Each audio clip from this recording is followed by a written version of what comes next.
지난 9일이죠. 오후 4시 22분경에 광주에서 재개발 계획으로 이 작업 중이던 건물이 무너지면서 지나가던 버스를 덮치게 되었습니다.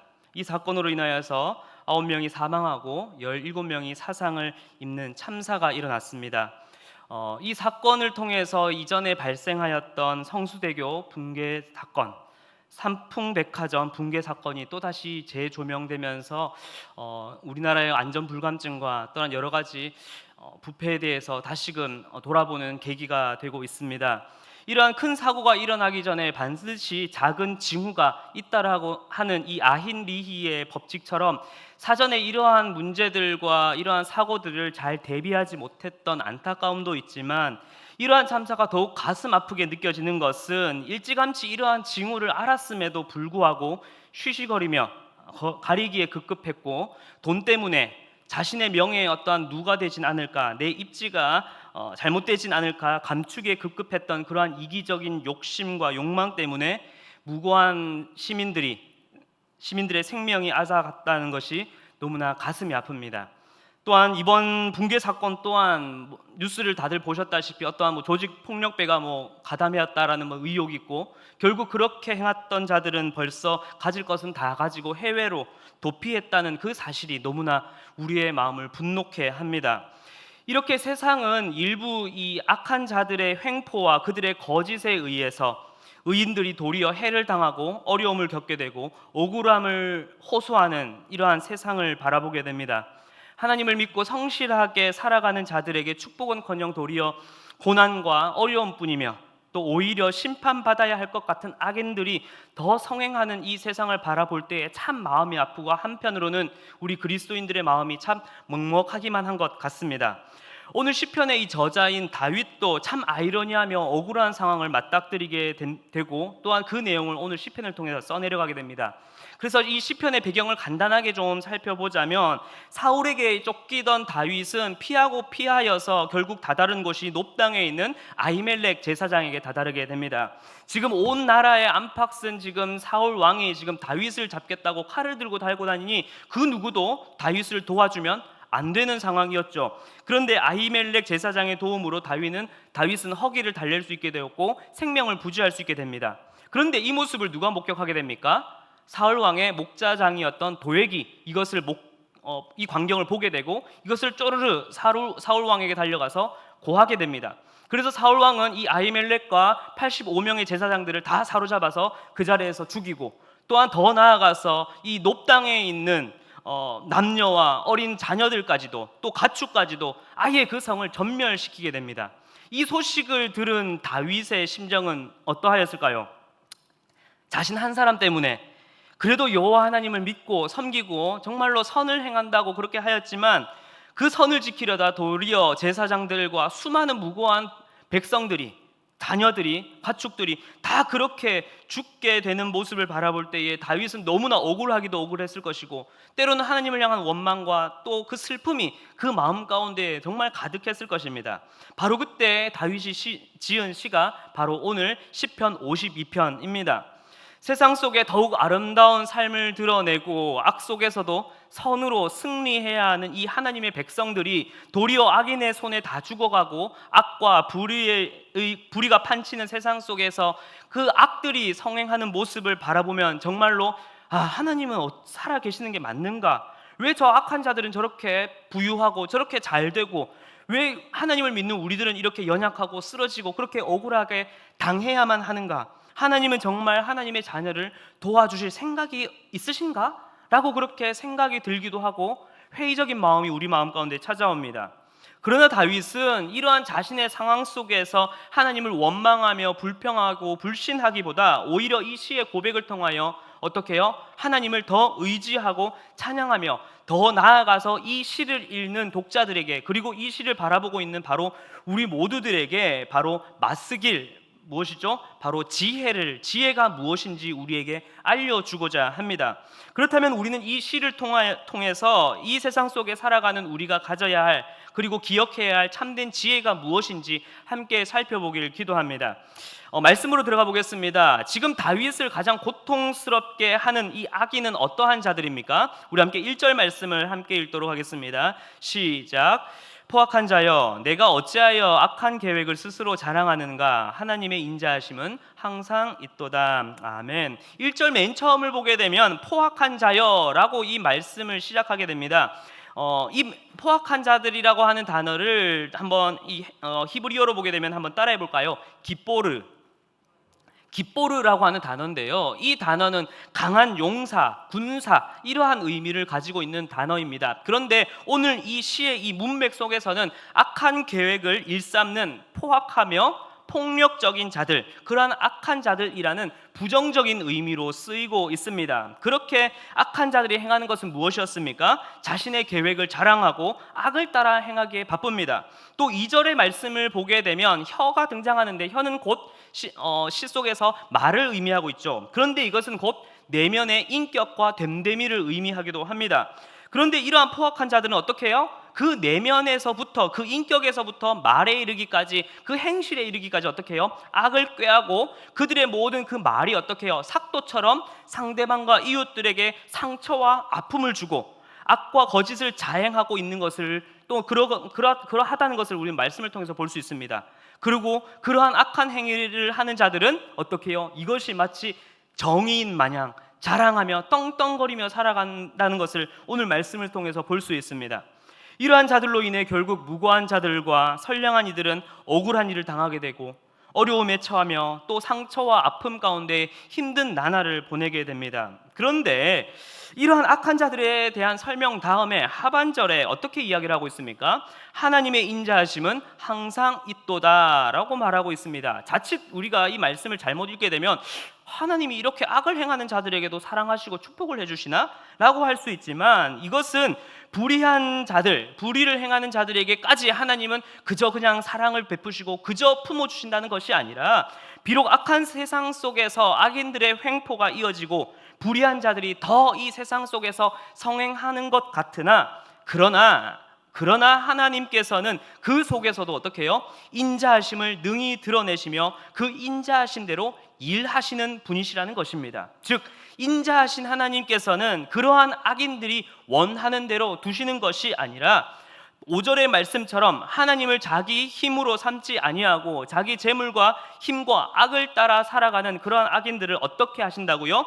멸하시고 붙잡고 뽑아내며 빼신다 라고 이렇게 심판하실 것을 명확하게 이야기를 해주고 있습니다. 특별히 이렇게 보시면 멸하시고 붙잡고 뽑아내며 빼신다 라고 이렇게 4번을 반복하고 있는데, 이 시 속에서, 시편이라는 것을 다들 잘 알고 계시죠? 시 속에서 이렇게 4번이나 반복하는 것은 성경에서 이 4라는 숫자는 총체적인 의미를 가지고 있어요. 그래서 이렇게 4번을 반복하는 것은 시적 표현으로 동서남북 아주 그냥 악인들을 어떻게 해요? 빠져나갈 틈새 없이 그냥 모조리 그냥 어떻게 해요? 심판하시겠다라고 하는 하나님의 강력한 메시지라는 것입니다. 사랑하는 성도 여러분, 하나님은 인자하신 분이시라는 것을 믿으십니까? 공의로우신 분이시라는 것을 정말로 믿으십니까? 지금 비록 우리의 삶을 보고 우리의 세상을 바라보고 우리의 주변을 바라보게 되면 악과 불의가 판치는 이 세상과 이 상황을 마주하고 그것을 바라볼 수 있습니다. 그것 때문에 우리는 억압받고 때로는 두려워하고 불안해하며 교회 다니는 것을 그냥 말하지 말까? 그냥 조용히 그냥 살아갈까? 하면서 때로는 그렇게 체념한 채 세상 속에서 가지가 꺾인 채 굴복해야 하나, 그렇게 우리의 믿음이, 우리의 신앙이 흔들릴 때도 있습니다. 그렇게 하나님을 믿는 자들보다 악인들이 더 어깨 피며 사는 세상처럼 보일 수 있습니다. 그러나 하나님께서는 절대 악인들을 그냥 두시지 않으실 것입니다.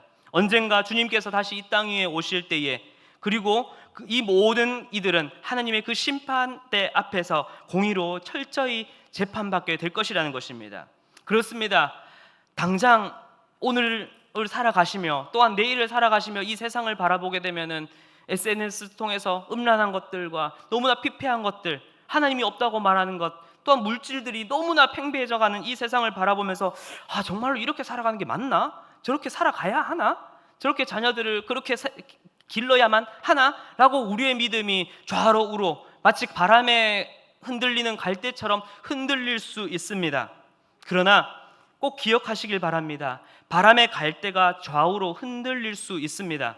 그러나 그 뿌리는 여전히 땅 속에, 여전히 그 근본 아래에 뿌리 내리고 있다는 것을 기억하시길 바랍니다. 그렇다면 이제 우리가 뿌리 내려야 할 그곳, 우리의 근원이 어디인지 우리는 다시금 찾아가야 할 것입니다.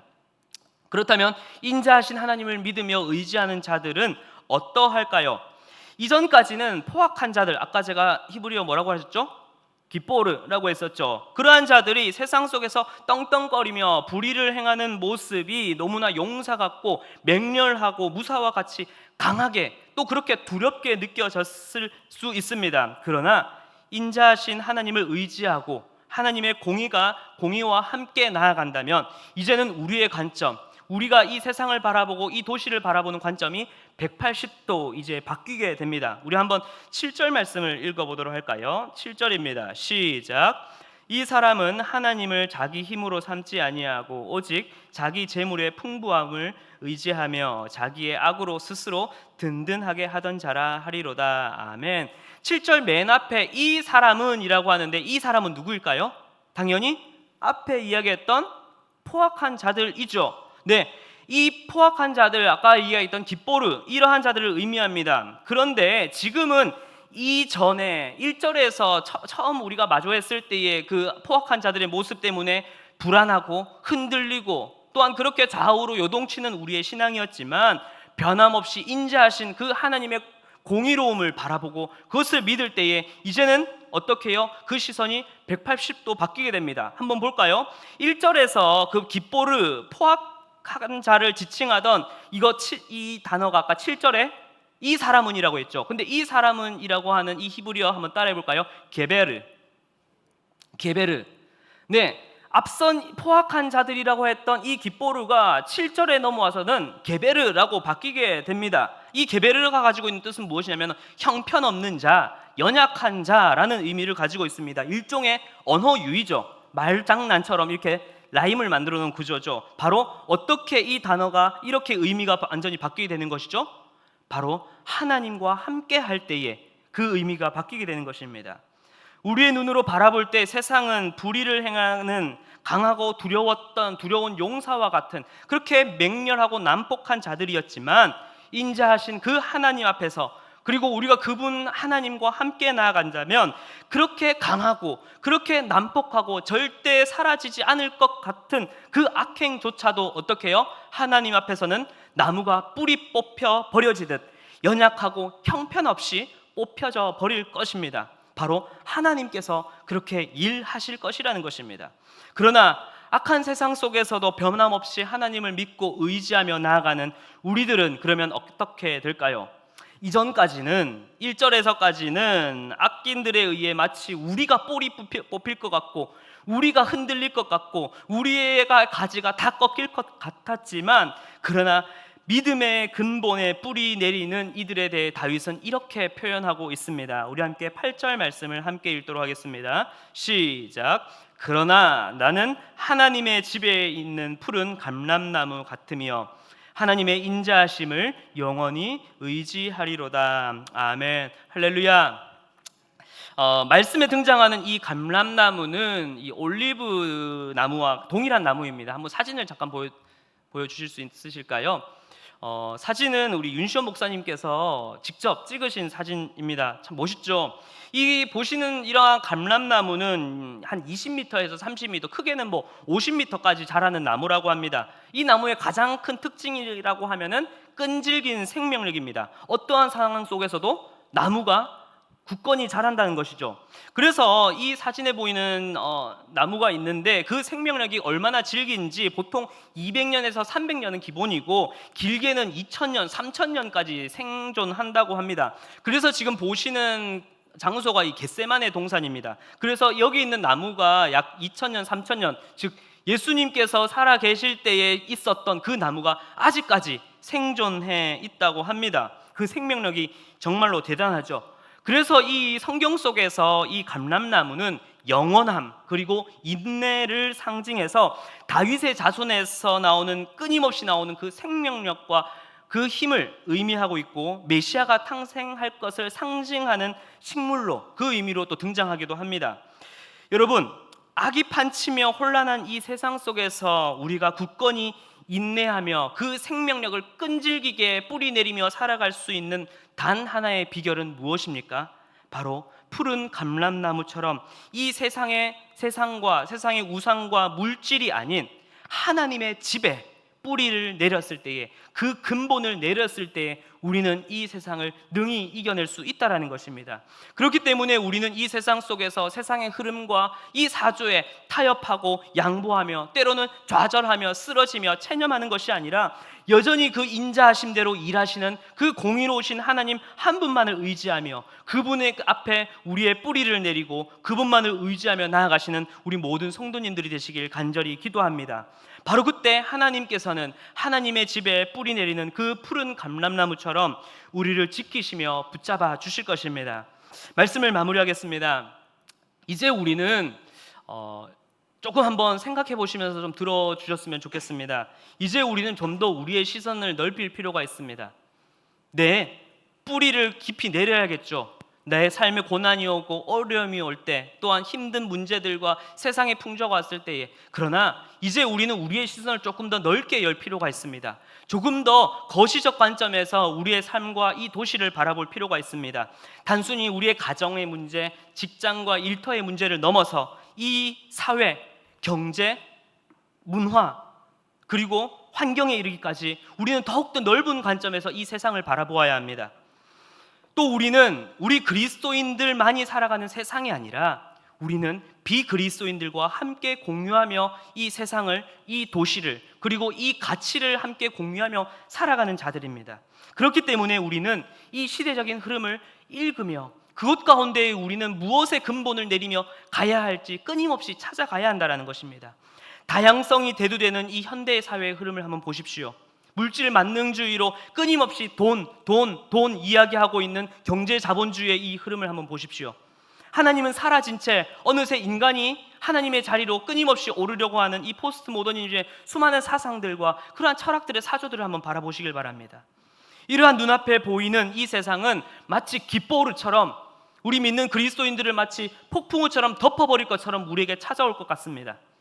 수많은 매체를 통해서 당장 유튜브만 들어가 보더라도 여러 가지 언론을 통해서도 방송을 통해서도 그러한 것들이 끊임없이 쏟아져 나오면 그냥 눈으로 보면 넘어가겠죠. 그런데 그 이면과 그 사상 속에는 난폭한 용사처럼 우리를 악과 거짓으로 물들이려고 그렇게 세상의 거짓된 우상들과 문화와 철학들은 달려들고 있습니다. 그래요. 당장은 그래요. 이건 잘못됐잖아요. 이건 하면 안 되잖아요. 네, 단편적으로는 보이실 거예요. 이건 성경적이진 않죠. 하면 돼요? 안 돼요? 이건 안 돼요. 이건 돼요. 보일 수 있어요. 그런데 이 악이라는 것이 그렇게 쉽게 눈에 보일까요? 어느새 그 문제들은 아디아포라, 구원과는 전혀 다른, 구원과는 관련이 없는 이 비본질적인 문제로 우리에게 마치 선악과를 먹으라고 하는 뱀처럼 괜찮아, 그거는 괜찮아, 그 정도는 괜찮아 라고 이야기를 하며 다가올 것입니다. 최근에 청년들과 계속해서 책 나눔을 하면서 끊임없이 이야기를 펼치는 것은 수많은 문화들에 대한 주제입니다. 주식을 해야 됩니까? 말아야 됩니까? 가상화폐 하시겠습니까? 하지 마셔야겠습니까? 인권의 문제, 성소수자들에 대한 문제, 수많은 문제들이 어느새 우리의 마음속에 그 문화들 속에서 괜찮아, 고까지는 괜찮아, 그 정도는 다들 취향이니까 그 정도는 양보해도 되잖아, 그렇게 찾아올 것이고 어느새 두려움과 불안함이 무뎌질 채 우리는 그것을 용납하며 받아들이게 될 것입니다. 이것은 제가 이렇게 말씀드리는 것은 당장 우리 집사님들과 권사님들의 문제가 아니라 우리의 자녀들의 문제예요. 내 아들과 딸의 문제라는 것이에요. 왜요? 제가 그 청년들과 2시간씩 3시간씩 길게는 4시간씩 그것을 가지고 토론하며 이야기를 나누고 있거든요. 그 아이들은 앞에는 관심이 없어요. 무슨 말이냐?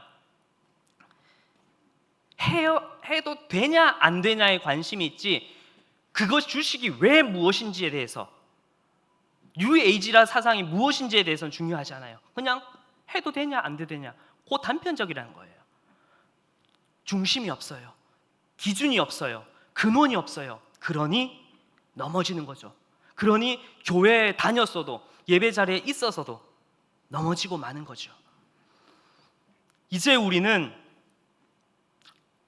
악과 거짓이 정의가 되는 그 자리에 뿌리 내리는 그리스도인이 되지 말아야 할 것입니다. 우리가 서야 할 것은 우리의 기준과 우리의 근본이 서야 하는 것은 바로 어디죠? 하나님의 집, 하나님의 말씀이 있는 곳, 하나님이 계신 그 자리라는 것을 이제는 우리가 기억하며 그 자리에 이제는 푸른 감람나무처럼 더욱 깊이 풍파 속에서도 더 끈질기게 그 생명력을 바로 그 하나님의 집에 뿌리내리며 이 세상 가운데 믿음으로 살아가야 할 것입니다. 이제 하나님의 일하심을 바라보며 우리가 하나님의 집에 있는 푸른 감람나무가 될 때에 하나님께서는 제 아무리 굳건하던 그 포악한 자들, 그 깃보르라고 말하는 자들도 여호와 하나님 앞에서는 다 게베르, 형편없는 자들, 연약한 자들로 바꾸어 버릴 것이고 그렇게 뿌리를 뽑아내실 것이며 이제는 믿음으로 나아가는 우리들에게 영원한 기쁨과 평화를 우리에게 허락하실 것입니다. 이제 날마다 하나님의 집에 뿌리 내리는 푸른 감람나무와 같이 오늘도 내일도 그 믿음 가운데 굳건히 나아가시는 그리고 그 믿음을 우리의 자녀들에게 그 뿌리의 근원을 내려주는 우리의 모든 성도님들이 되시길 간절히 기도하겠습니다.